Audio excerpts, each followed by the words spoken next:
deepest, darkest catacombs of MMAcrypt.com, your respectable MMA internet forum and MMA news site, the MMA Crypt Roundtable Discussion Show.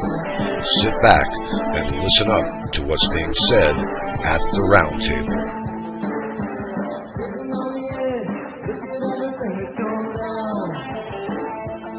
Hello and welcome to the MMA Crypt Roundtable Discussion Show. I'm Rich Davie and it's Wednesday, August 14th, 2013.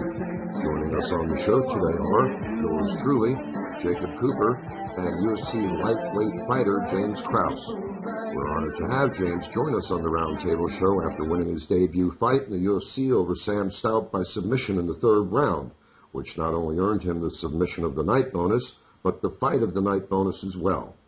His fight record is a very impressive 20-4 with 5 wins by KO or TKO, 13 wins by way of submission, and 2 by decision. He's been on quite a winning streak since September 10th, 2011, amassing 8 consecutive wins. James has an equally impressive amateur MMA career as his professional MMA career has been thus far, with a record of 18-1. He held 2 championships, and for 6 consecutive months he was ranked as the #1 amateur in the country.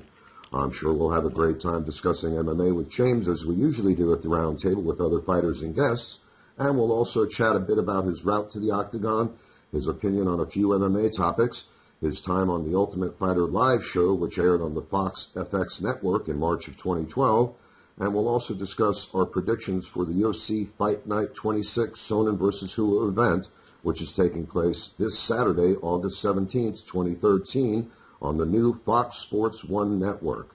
Joining us now at the Roundtable, James Krause. First off, James, I'd like to thank you very much for joining us today, and I'm glad that you can make time in your busy schedule to be here and chat some MMA with us for a bit.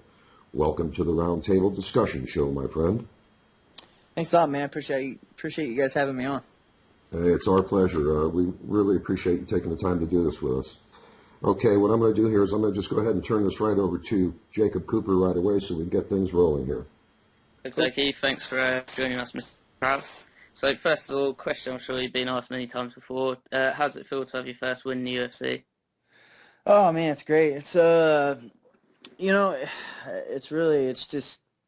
it's unreal almost. It's something that you work for all your, almost, I won't say all my life, but it seems like all my life. I dedicate my entire life to it, and it finally happened. So it's really cool. I really can't describe how it feels. It's a feeling of accomplishment, and but the thing is it's one thing to get there. It's a whole nother animal to stay there. So I got to keep getting better, and I got to put the fact that I'm there, I got to put that behind me now, and now I just got to keep progressing.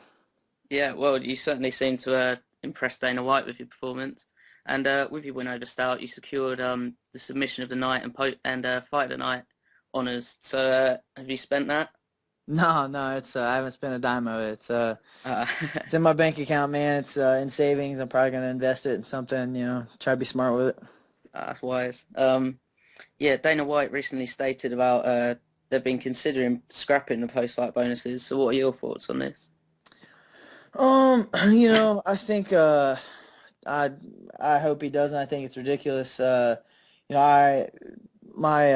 guess my response to the other fighters that are okay with that because they want to get lower level stuff is you just be more exciting. I come out and fight for the fans every time. I try to put on a good show.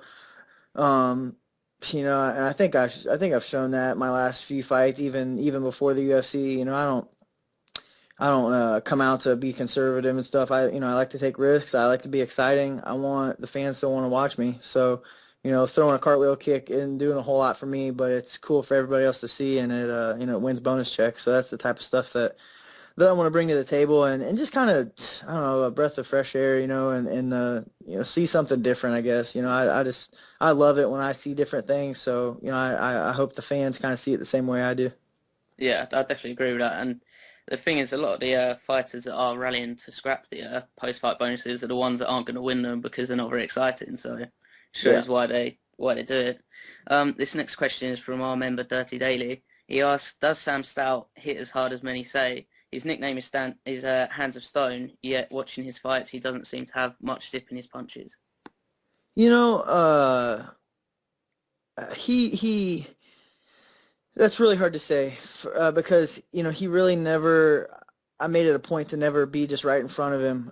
You know, obviously he hits hard enough to knock people out. You know, he knocked Eve Edwards out. So I don't know how to answer that question. I tried very hard to not be right in front of him, exchanging with him. You know, I tried to keep my range, and I don't think he really ever hit me clean. You know, the other than the liver shot he hit me with, I can't think of a time where he hit me extremely clean to the face. So it's really hard for me to tell because that was just the whole game plan, is just not be in front of him the whole time, and you know, use my range and kind of pick at him from outside. Were you worried about potentially losing the decision if it went that way because it was in his home country? You know, not at all, really. You know, I for sure knew I had the first round locked down. The second round, I thought I had won in the corner, and my corner told me that it was pretty close, and they said, you know, we were actually arguing in between the second and third round because you know, in the fight, I was just, you know, I didn't feel like he was even hitting me. I felt like I was doing way more than he was, but, you know, looking back on the video is a lot different story. But, you know, to answer your question, I thought I won the second, but my corner told me, you know, we're in Canada, so let's just say you lost. I was like, okay, cool. You know, we're 1-1 going to the third. So, you know, about halfway through the third round, it was our plan to, you know, let's just turn it up. And so I turned it up, and I think I won the third pretty convincingly. If you just take out the guillotine at the end, I thought I was winning the third pretty convincingly as well. But, you know, who knows? I don't really want to dwell on that stuff. It's, you know, I did finish it, and I thought I did more than enough to win the decision. I thought arguably you could give me 30-27, you know, easily, arguably, I think. Yeah, I had you winning all three, but the thing is, there are so many controversial decisions. I mean, when you get Brazilian fighters in Brazil, they often get a nod. Yeah, because you know, it's in their home country. So moving on to you had an elimination fight in the TUF Live series. Did you think that this loss might have hampered your chances of getting into the UFC? You know, I don't know, man. I just ran into some bad luck. You know, we had I don't know if anybody even knows this or not, but we collided heads about a minute into the fight, and his head actually hit my jaw and knocked me out. And I kept fighting for about another minute. I don't remember any of it, but you know, freak accident. You probably couldn't plan it to happen again if you wanted to, but.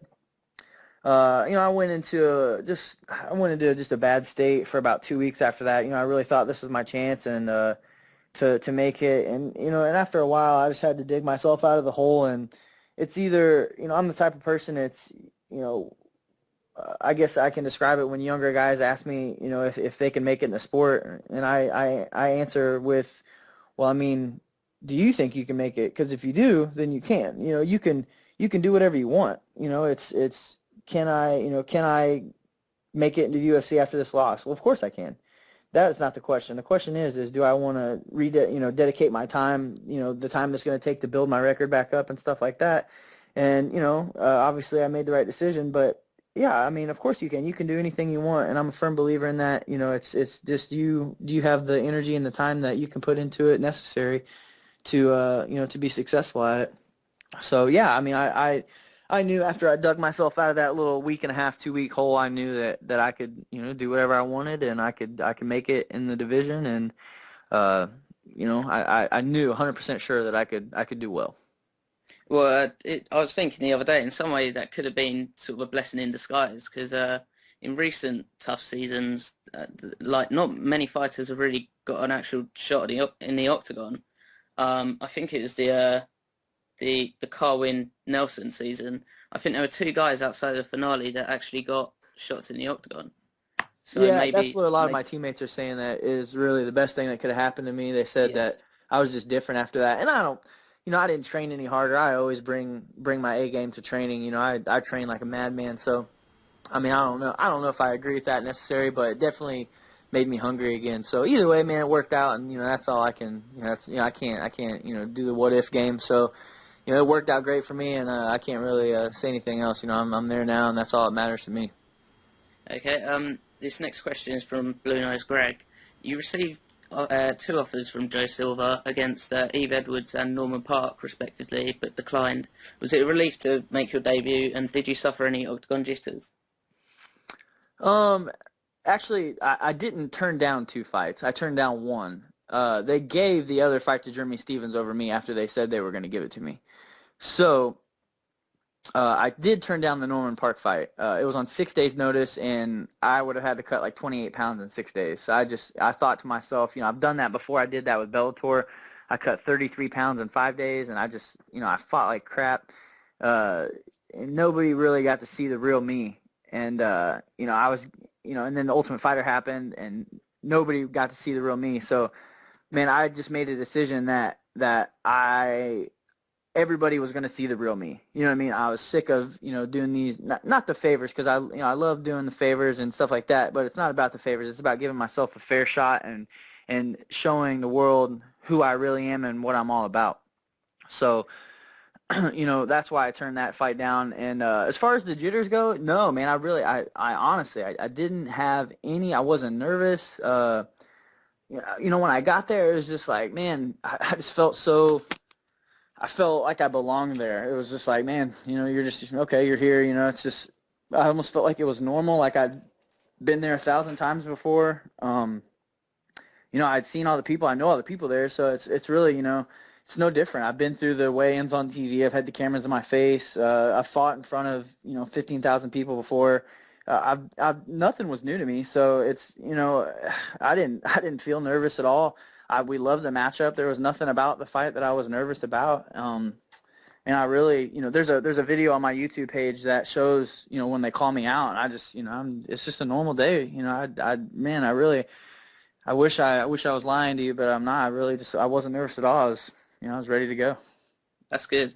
So do you struggle to make lightweight? Because after your appearance in Bellator, looking at your record, you had 2 catchweight bouts and a welterweight fight. So is that because of weight cut, or were they short notice bouts, or both? The 55 cut, to me, it's a tough cut to make, man. It's not an easy cut at all. I'm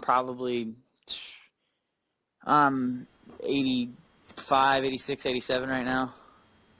Wow. So, and I'll get up, if I'm being lazy, I can get up bigger than that. So, it's a tough cut for me, so I really tried to avoid it unless the opponent's right or the money's right, when I was outside of the UFC. So, I fought Joe Jordan. He was a 55er anyway. We just met at 170, so it worked out really well. And then I had a couple other ones, but they were all guys that were my size. It was basically 2 55ers agreeing to meet at 170. And you're 6'2", aren't you? Correct. Yeah, man, that's pretty, because I'm 6'1" myself, and I know I'm usually like 205, but I'm not a fighter. And I know that when I drop down to like 170, man, oh man, I get all kinds of weak. So, man, when I was looking at that, 6'2", 155, I'm like, holy shit, that's a pretty tough cut to make. Yeah, it's not fun, man. It is a hard cut. It's a life-changing thing. I need at least a month to do it. So it is a very tough cut. Okay, so we'll now move on to a bit more on your route to the octagon. Before getting the call up on short notice against Stout, you were able to win 7 in a row. Did you get any offers from top organisations such as Bellator, World Series of Fighting, or any of them top names? I was signed with RFA during most of that time, so we really weren't looking. I had a couple of people at Bellator tell me that they would like to see me back there. I really don't have an interest fighting for Bellator, though. I fought for them once, and I wasn't a big fan. So, I wanted to fight for the UFC, and any contract that I signed had a UFC outing, a clause where if they called me up, I could leave the organization. And that's just what I was after, and I wouldn't settle for anything less. Was your contract with Bellator, was that purely a one-fight deal for your fight against Toby Amada? Yes, it was. And you recently avenged your loss to Amada. On the topic of avenging losses, would you be interested in avenging your loss to Donald Cerrone in the future? Sure, why not? I'm not in a hurry for it by any means, but if they offered the fight today, I would love to take it. Cerrone he's a great competitor, man, and he's gotten so much better, and I've gotten a ton better too.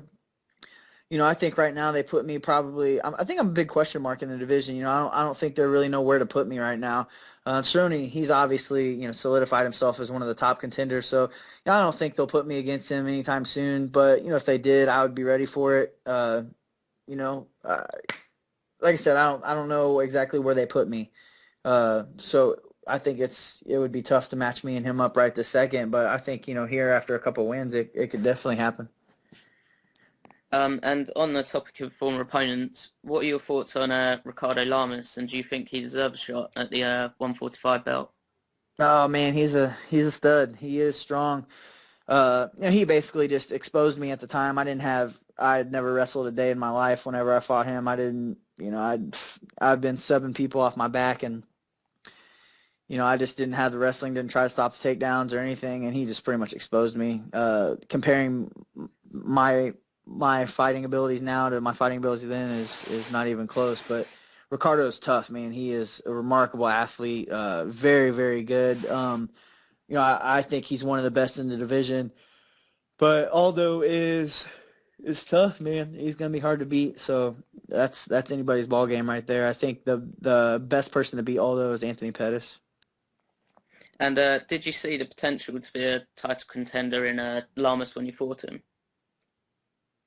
Not really. He was pretty. Nobody really knew him then. I didn't even know who he was. He had just gotten knocked out by Danny Castillo, and he was 0-1. I think he was 0-1 in the WEC when I fought him, but he really wasn't anything crazy. He just kind of came in, and then after that fight, he went on a tear, and he's been doing great ever since. Okay, so you've now won 8 in a row, and including 1-0 in the UFC. Where do you think you go from here? That's a great question. I really have no idea how they view me or where they want to see me go or what they think of me. I really don't know, man. That's a great question. I wish I had the answer to. They could do a lot of things with me. With a win over Sam, they could put me in, the maybe not top 10, but the upper guys in the division, maybe top 15, top 20. Or they can put me with a guy from TUF, you know what I mean? I don't really know what they want to do with me and where they think I am. So it's really hard for me to answer that question. Yeah, one fight I was thinking about, if he gets past Michael Johnson, I'd love to see you against Joe Lozon. Joe Lozon, yeah. One hell of a fight. Yeah, he's a top 10 guy too. I don't know if they would put me against him right away. I would love that fight though. Joe's awesome, and I think that'd be a great fight for the Vans. Another fight that a lot of my friends and fans have said that they would love to see was KJ Noons. Yeah, I agree with that. Do you have a time frame in which you'd like to return? I'm thinking October, November-ish is when I would like to. I'm on vacation right now, so I'm gonna hit the gym really hard when I get back, and I would say October, maybe even September, late September. I could do that for sure. Okay, thanks for your answers. Now we'll move on to some more general MMA questions. And so first off, we'd like to talk about fighter pay. So there are fighters that have been cut recently, such as John Cholis and Jacob Volkman, who have both criticised the pay format in the UFC, stating that they're not on enough money to feed their families, pay their bills, etc. What are your thoughts on comments like these? Man, I mean, I don't necessarily agree with them. I think it's good. I really do think the fighter pay is good. I mean, could it be better? Yeah, of course it could be better, but it could be worse. I mean, these guys have to realize that, this is, I don't know, man. I just feel so fortunate to be here. Not very many people get to be here. So now, is that a reason to underpay people? No, but I don't think we're getting underpaid. I really don't, man. I think the pay is good. If you're a lower level guy, then it's not great. No, but if you're making, what these mid-level guys are making, that's great pay, man. It's and another thing is they act like the only source of income they get is the UFC checks. And when you're in the UFC, it opens up opportunities for so many more things that these guys could take advantage of. And I'm just not sure if they are or not. But, I mean, there's so many more opportunities that they could be taking advantage of, like seminars, teaching, they could do MMA promotions. They could do open gyms. It just opens the door for so many more things. I just don't know if these guys are just not taking advantage of it or what they're doing. But man, I sure am. I'm not. I'm good on pay. Even take my $100,000 away. I'm still good on pay. I'm fine with where I'm at. I'm not complaining at all. I think it's great. I agree. I noticed that what's his name, Keon Caldwell, the guy who fought Nick Newell, Yeah. The WSOF, he got this is what I read. He got $3,000, his fight pay, and that's a main card bout. I mean, a guy that's fighting in the UFC who's, let's say he's on a Facebook prelim, he's going to get more than that, and that's one of the first fights. Maybe that's bad management. They should have looked at what. And I'm not saying that is, but they probably should have looked at what the World Series of Fighting was paying everybody else, because, these other guys are getting paid. So, I mean, to accept that is, I don't know, that's pretty low. But my question is what is the next best payday he's ever gotten? He probably hasn't got paid much, anything close to that is my guess. I don't know that for sure, but, it's, I don't know. I mean, that's pretty cheap though. I would definitely think that could have, and I'm sure they would have paid more. It's if you throw an offer out and your management accepts it, then they're not going to pay you more out of the goodness of their heart. It's business. Yeah, well, the top of the payroll of that card was the president, Ray Sefo. So yeah, I can't imagine that. So yeah, Rich, what are your thoughts on fighter pay? Yeah, about the Ray Sefo payday that he got, that was pretty funny. Got knocked out and he paid himself $30,000. Second highest paid fighter on the card. And yeah, I agree with James. I think it has a lot to do with the management because as James commented earlier, he had it written into his contracts that if you got a UFC offer, it was an instant out. And that goes right down to your management team who's actually, signing, getting you to sign contracts with these organizations. So a lot of that falls on, the fault of the management because the fighters really don't go into the negotiations as much. Yeah, I agree. RFA, that's the Ed Soares company, isn't it? Yeah, he's the president. Yeah. Yeah.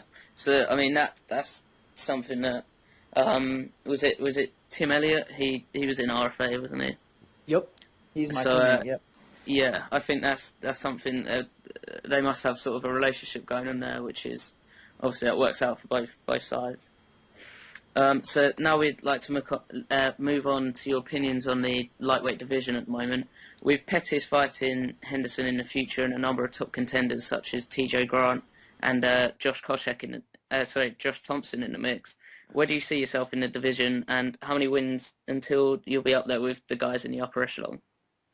Oh man, that's a tough question. I like I said before, I think I'm a big question mark. I don't know. You could put where would you put yourself though? Right in the middle, I guess. I would have to say right in the middle because Stout, although he's very tough, he's I believe he's 8-7 or 9-7 or 7-9 or something like that. He's about 500. So it's in the UFC, so it's hard to put me anywhere else, other than in the middle because I'm not sure where he is, so I would think that he is probably right in the middle, and I would think that a win over him would probably put me right there as well, but I don't know, it's so hard. I guess right in the middle, I want to earn my way up, so I'm not going to put myself higher than what I should be. So I would say right in the middle, and I think it's anybody's ball game in the lightweight division, but it's such a tough division that there's so many contenders. You're going to need 4 or 5 wins before you get to a title shot. And this question is from Hired Merck. What are your thoughts on Anthony Pettis getting the featherweight title shot, getting injured, and then replacing TJ Grant for a lightweight title shot? Pettis is my boy, so it's hard for me to, give an unbiased opinion on that. I've helped him out with his training camp against Lausanne and Cerrone. so I helped him out a lot with both of them. So I mean, and he's helped me out a lot too. I went to Ruthless Sport for my camp against Amada, so it's, I'm happy that he got it. I'm glad, I don't know, man. I think I would have loved to see him fight Aldo. I think he's the best guy for to have the shot at taking that title. The 55 title just kind of goes how it goes, if Grant would have took it, I think he would have been next regardless of winner. So I don't know, man. It's, either way, I'm happy he got it. And what are your predictions on that fight? On Pettis and Henderson? Yeah.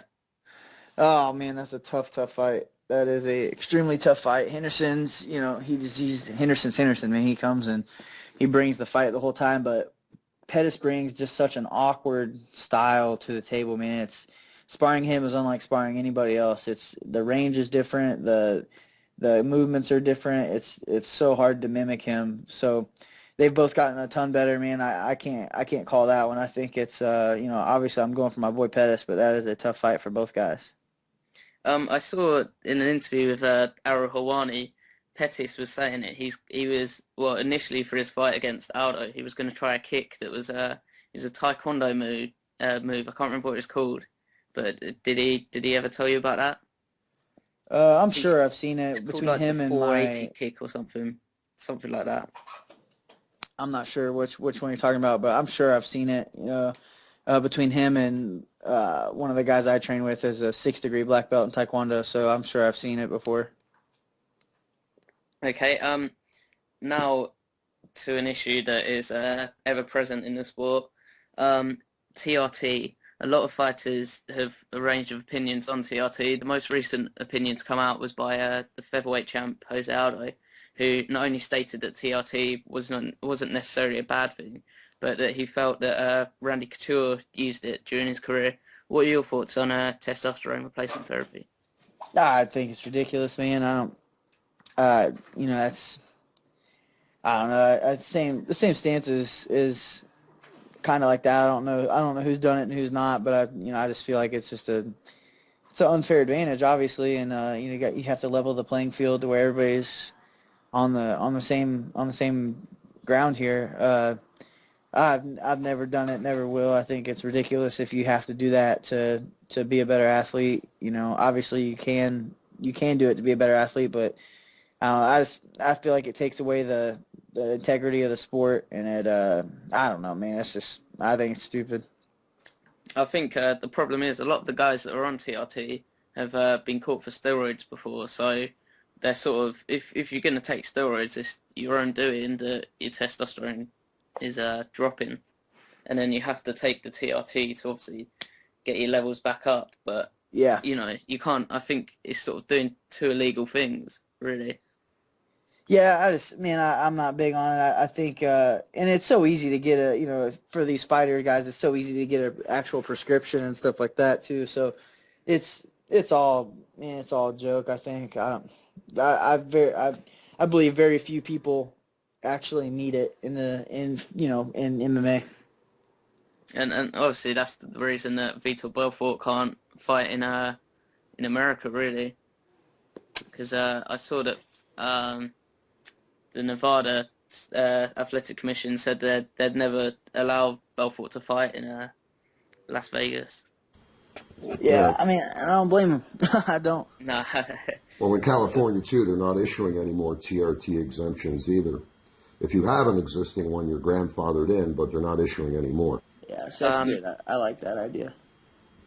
And lastly, do you have any predictions on the upcoming UFC on Fox Sports 1 event? Just to remind the listeners, the main card includes Sonna versus Shogun, Brown versus Overeem, Faber versus Alcantara, Brown versus Pyle, Lozon versus Johnson, and Howard versus Hall.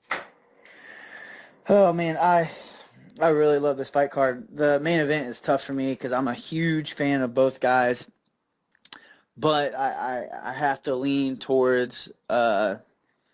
Even though I think this is a terrible matchup for him, I have to lean towards Shogun. He's been my favorite fighter for a very long time, so that's who I got to go with on that.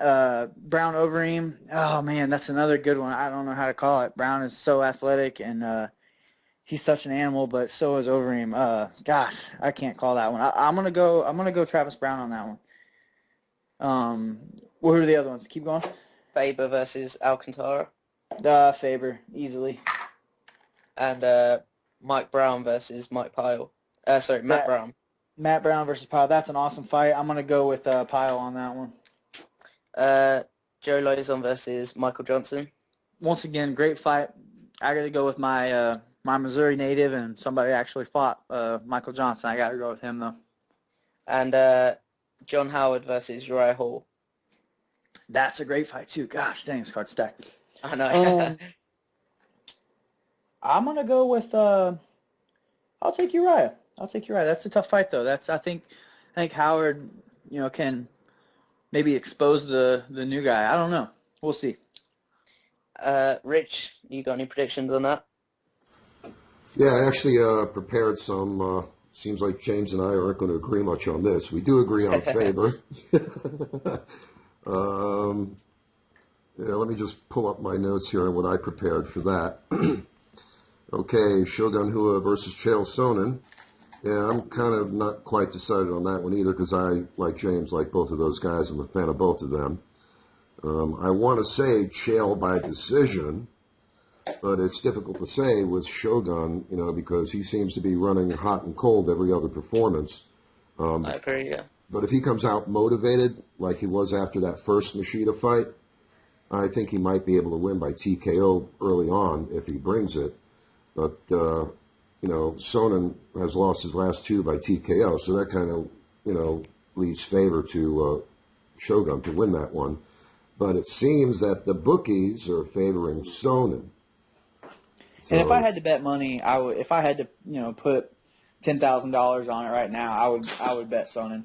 Yeah. So I think what I'm going to do is love both guys, like I said. But I think we have a prediction contest that we do, James. And what we do is we predict the fighter and the round and the method. So for that, I'm going to go with Chael Sonnen by decision. That's what I would have to pick if I were betting money. Yeah. That's the safe bet. Yeah. As far as Overeem and Travis Brown, that's another one I'm kind of struggling with. We know that one's more than likely going to end by, KO. Yeah. Yeah, definitely. And it seems that since Overeem has kicked his horse meat diet,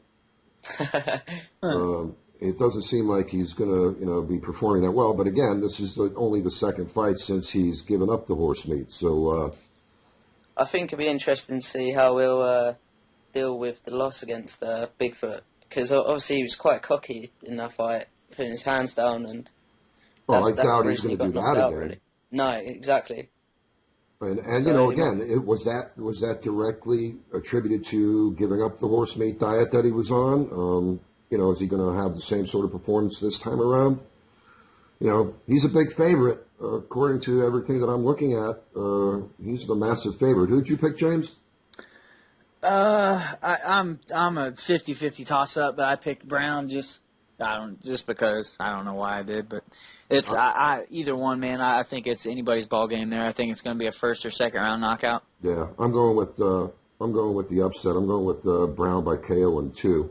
Okay, so how about Faber versus Alcantara? Oh yeah, I'm with James on that one. I like Faber by decision. And Brown versus Pyle? Tough fight again to call. Matt Brown. I like both guys. He's on a tear lately, isn't he? Yeah. So that's what I'm saying. I think because he's got the momentum behind him, I think I'm going to go with him by TKO in 2. And Lozon Johnson? I think we pretty much have to go with Lozon at this point. I'm going with Lozon by submission in 2. I think that Michael Johnson's going to be under quite a bit of stress there in that fight because he's already 2 in a row. Biggest fight of his career, I'd say. Yeah, exactly. He's 2 in a row now in the loss column, right? Yeah, I agree. He has to bring a mental state that he can't be worried about his job. Nope. He has to bring it, man, or he's it's a very, very tough fight, and I think both of them have the tools to beat the other, but I'm really rooting for Michael. You know what I mean? Because he's my I fought him before. He's my same same area as me, so I'm obligated to cheer for him. And I think he can beat Lazan, but I really hope he comes mentally ready. Yeah, I think he can too. Again, I'm not a fighter, still so at Black Zillions? What's that? Yes. Is he? Yeah. I missed that. Sorry, I was asking if he's still at Black Zillions. Oh. Because that camp seems to be having a bit. Yeah, they're right down here by me, right around the corner from where I live. And what about Howard versus Hall? Gosh, Uriah Hall, man. Really loved the guy on the TUF show, man. He seemed like he was going to be a massive force to deal with. And then, I think what really screwed him up is he started buying into all the hype.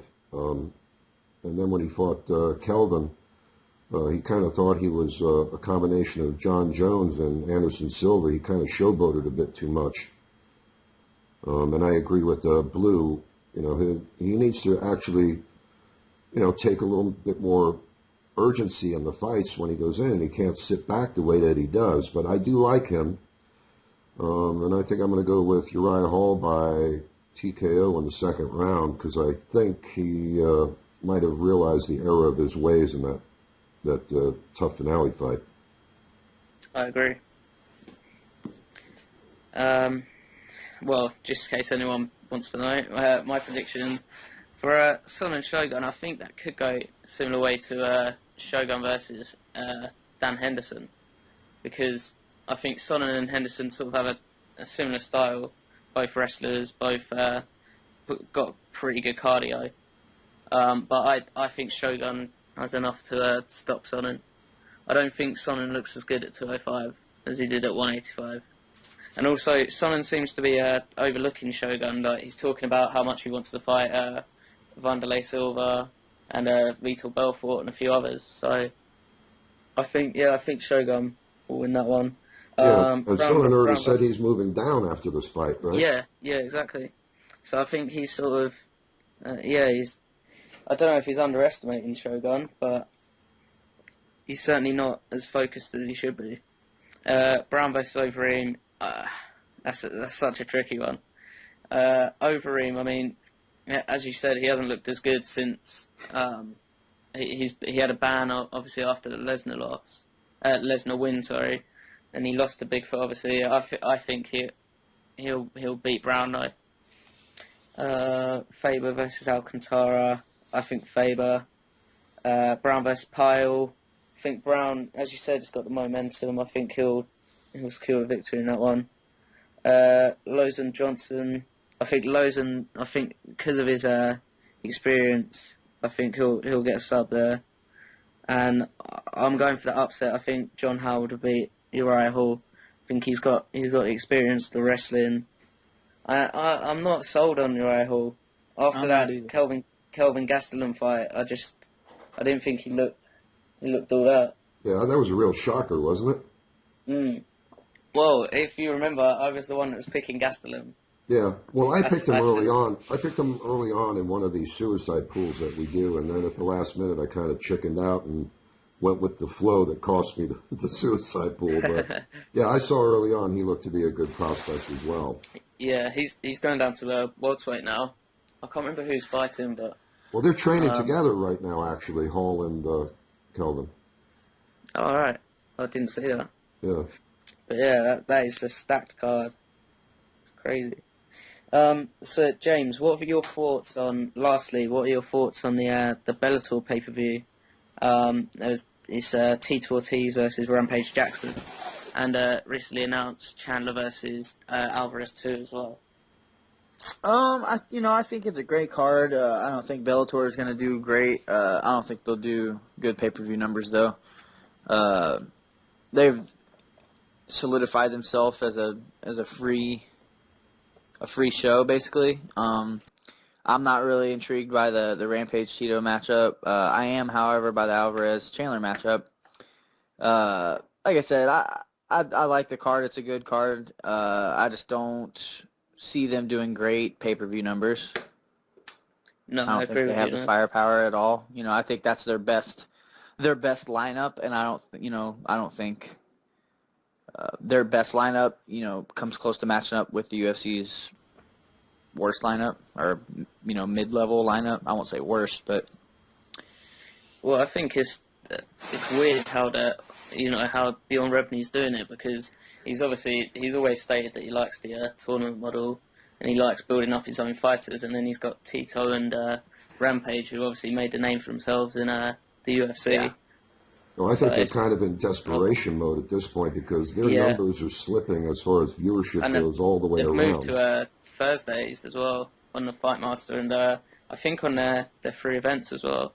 They've moved back to Thursday. I think they put on a great show. I mean, I like their show. I watch it. I don't think the talent is near as good, but I really like what they do, but it pretty much stops at that. I think I like watching them every week for free. You know what I mean? Gotta love free MMA. There's nothing better than that. Yeah, I would never pay. I would never pay for that pay-per-view though that they're about to put on. I would never in a million years buy that.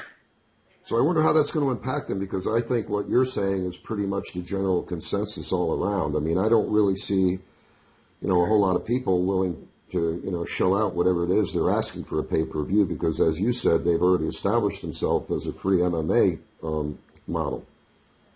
So, yeah.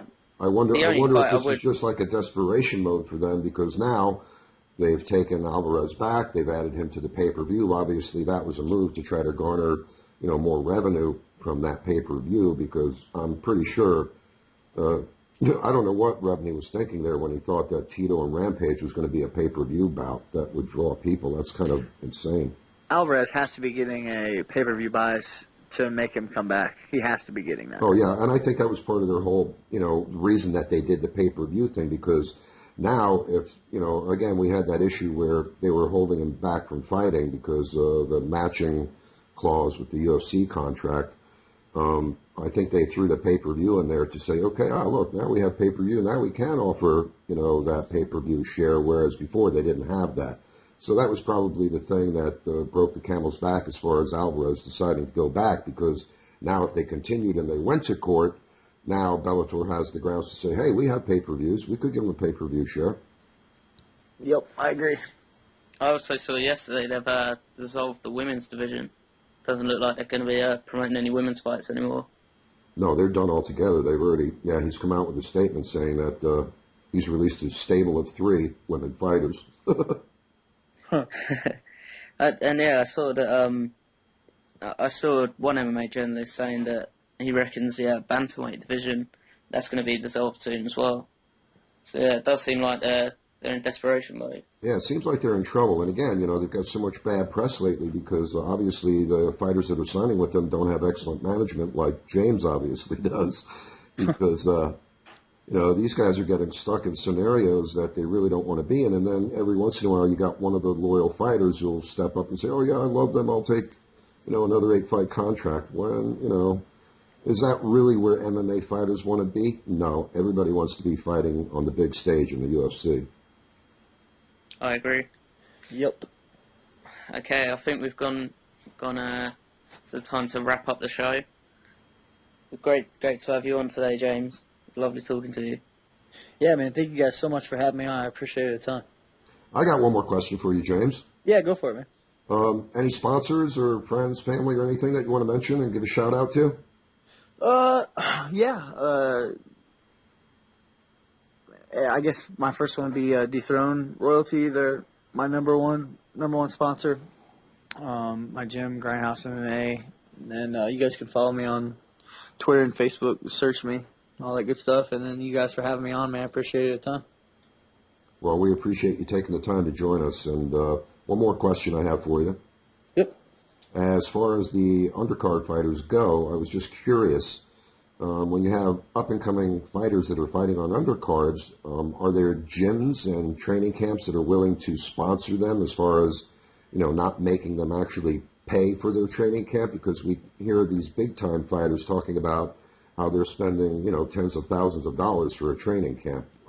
Just curious if, that's, a reality. And what roughly, if, you don't have a problem telling us, what roughly does it cost to actually do a training camp to prepare for a fight?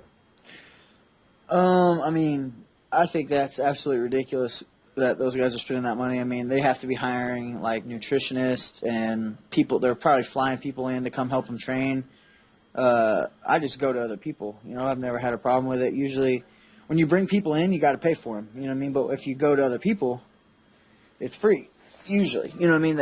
Any gym would love, you know, for a UFC fighter to come, just add value to their gym. You know what I mean? It's a new look. It's, you know, there's something cool to have there. So, you know, the guys at Rufus Sport, you know, when I went for my last camp or whatever, I went out of town and they welcomed me with open arms. I didn't have to pay a dime. You know, they helped me out a ton, and I, you know, tried to do my best to help them out as well. Yeah, that's what I kind of figured because I don't know if you saw any of the comments that Rampage Jackson has been making lately, but he's really ragging on the UFC. And his primary problem with the UFC is they don't pay enough because he claimed it was $100,000 to do a training camp, which is absolutely ludicrous. Yeah, that's ridiculous, man. That dude's making more money than I'll probably ever make in the UFC. Yeah, I mean, I thought it was kind of low. I mean, I used to be a big Rampage fan, but lately he's really turning me off because, you know, how do you, you know, badmouth over and over the MMA organization that made you a multimillionaire? I completely 100% agree. That's, you know, I think it's ridiculous, man. These dudes they're bottle fed, man. I just don't get it. You know, they need to go back to the days before they were in the UFC and live life in that day and then see how much they're complaining then, you know, because I just came from that. So, you know what I mean? It's like, you know, I know what it's like to be on the bottom, you know, fighting on the local scene and stuff like that. And those guys just don't know. They don't know what it's like anymore. They lost touch with that reality and their roots and stuff like that. So, yeah, it's all good, man. You know, it is what it is, you know. I hope I never get to that point. Yeah. He's just trying to stay relevant, I think, Rampage. And he's obviously trying to use, you know, criticising the UFC is his only way of people sort of remembering that he even exists. That's kind of low because it seems to me like the only reason he is doing this is to build Bellator's name up a bit because, you know, he didn't have a problem really when he was fighting for the UFC, and the UFC bailed him out over and over again when he got into his little issues with the law and evading the police. And all he's trying to do is make another dollar, you know, for Bellator or for himself. And, you know, that man, like you said, UFC was responsible for making him a multimillionaire. Like, I mean, be thankful, man. You know, it's like, I don't know. That's just absolutely ridiculous to me. But what do I know? You know, I'm just a lower level guy, you know. Well, you seem like a very level-headed guy to me, man. I wish you much success in the UFC, my friend. I appreciate it.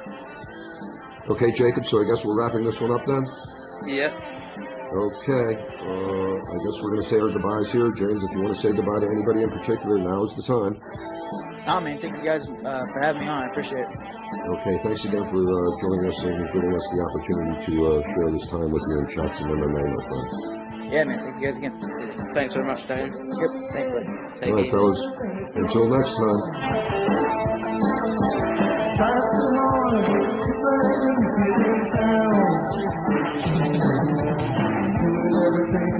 Everything you want me to do.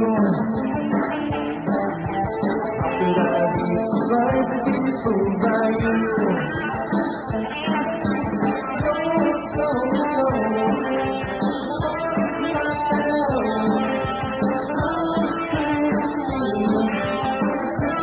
Say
for me.